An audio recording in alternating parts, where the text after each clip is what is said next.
பால்வெளி, அதுக்கப்புறம் என்ன எல்லாத்தையும் சேர்த்து இறைவன் கை காட்டுறீங்க, கை காட்டுறீங்க. இல்ல வேணா பொருளுக்குதான் எந்த பொருள் கிடையாது. இவ்வளவுதான்.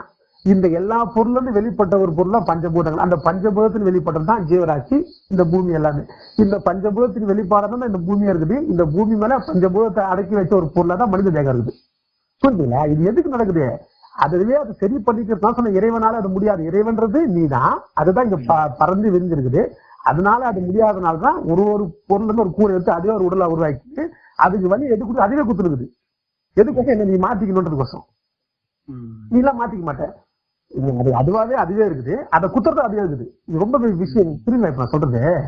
புரியுதுங்க. இது நம்ம குத்துறதும் அதுதான், அதுவும் இருக்குது அதுதான். இது இது எல்லாமே நமக்கு ஒரு உணர்வு இருக்குது. இது ஏன் நடக்குது ஒரு கேள்வி நீ கேட்கணும்.